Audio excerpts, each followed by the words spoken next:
Okay, well, let's start with the Ven, Stan, because we've not only been using it in hub culture pavilions around the world, but you've also started trading, I think, commodities with it. Is that right? So in the fall of last year, Ven became the first private currency to flow into the Reuters financial system. So it's now tradable on over 500,000 financial desktops around the world. The currency is very unique compared to other virtual currencies because it's the only currency that floats from a basket. So a basket means that you have a bunch of different components in the currency, and they sort of all add up And what are to those, 100%. what are those components?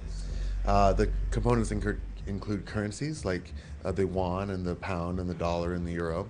But they also include commodities like gold and silver and wheat and Brent crude oil, and quite crucially, carbon. Part of the basket is carbon, and that includes basically a carbon offset. And so what that means is that as the currency grows, the reserves have to be invested partially into carbon, which actually does a really lot of good for purchasing forest or carbon offsets or things that will make the world a little bit better. And this is the reason why a lot of people call Ven a green currency. It's the only carbon-backed currency in the world. But aside from that, it's also very, very stable because it has all these different components in it. It is much more flat than other currencies, and it helps to eliminate FX or hedging risk in the financial markets. So other currencies kind of go like this. The Ven tends to go like this. And so that's a bit of a disruptor for the trading markets, and it can save banks quite a lot of money. But it's also something that is maybe interesting for the banks on another way because it eliminates a lot of the, not necessarily a lot of the work, but a lot of the arbitrage opportunity the traders look for. So it benefits end producers and end consumers. It doesn't necessarily benefit the people who are just making money for the sake of money. Right. And how does your currency differ from the Ven? What's yours offer? Sure. Well, I work with a small NGO in Geneva called Community Forge, and so we don't ourselves have a currency. What we do have is we provide free open source software for communities to create and run their own currencies through something called mutual credit. It's basically a system of keeping tabs on how people are swapping goods and services in their own time within a network of community members. So not. How would it work? So I've got some eggs from my chicken, and then I come to you and you give me. Well, traditional barter would be where I'd have to swap something for your eggs or your chicken, but that's a really cumbersome and it's a system that thankfully we don't rely on anymore. But we can.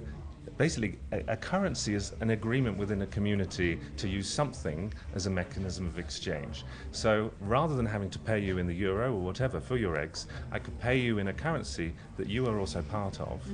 And so your credit then goes up and mine goes down. Right. And so we can then trade and processing services with other people in that same currency. Now, the way this is different is the amount of currency that exists is entirely dependent on how you and me and Stan and others, how much we want to do for each other. It's not dependent on a banker. Yeah, a centralized source where a bank has got it's not dependent on, say, if a bank has become, or the banking community has become nervous about the ability to pay back, and so say there's a contraction in the money supply, it seems silly, the current system, because money should serve us and how much we want to do stuff for each other. It's called employment, and that's when they talk about an unemployment crisis. I mean, why is that? Same people, same needs, same skills.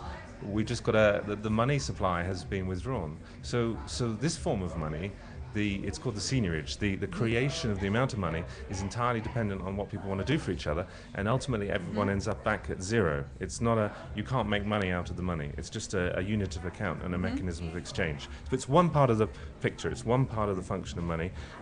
Other people want something which is more portable, more global, and more of a store of value over time. So I think what Stan's doing with the Ven is quite complementary to what I'm doing with mutual credit. But yeah, we just provide the software for communities to run their currency. You're a journalist, and you've been talking to lots of leaders here in business and finance. So what do you think of what we've said? Having used Ven, and having used the Brixton pound, Okay. I absolutely agree. I think there's absolutely a need. I think what's very difficult is to explain it in a way that people get. Yeah. People get what a pound means. They can get what a sort of pound means in Brixton because they can see, I understand, it's my local community. I'm not going to go to Tesco. I'm going to go to my little shop here. But I think once you start talking about digital currencies, I think it's very difficult to actually hold on to what it is. And it's very difficult. People's eyes just slightly glaze over and they look at you like you're completely bananas when you talk about digital. I know. No, but I mean, it took us a year to sell any Ven, you know? But, you know, now we sell millions of Ven a year. And I bought shampoo. I bought some soap with Ven. So I know that I can actually get something with it. So my head is getting around it. But it isn't the easiest concept to, to figure it out. Yeah. And I don't even know if I totally understand it. I mean, it's been an evolution for us. Ven started here and it went to here and here and here, and it's constantly moving and evolving. And what's interesting talking to guys like Jem, and there's a lot of other, like, people look at me like I'm a big freak, but I look at these other guys who are doing currency stuff, and they're trying to disrupt the entire idea of money at large. Right. And like to create types of money that are just so weird, like I can't even explain them. I think I can understand them, but I can't certainly explain them. But it's all about, I don't know. Well, there's one that I think you pay somebody for reading your email faster than somebody else's. So Serios, so it's like little plus points along the way. It's like getting a kind of extra pat on the back. And there's like this Flatter, which is like reputation currency. There's, Quora is now got Quora points. You're going to start to see lots of interesting sort of iterations of this stuff. I think we're going to wrap it up right now. But thank you guys very much for watching us, and thank you to Stan and to Jem for joining us for our discussion. Thanks for disrupting the digital financial world here together. There's a debate on jobs and youth and stuff now. I'll stand up and look bananas to the auditorium. All right, thank you very much.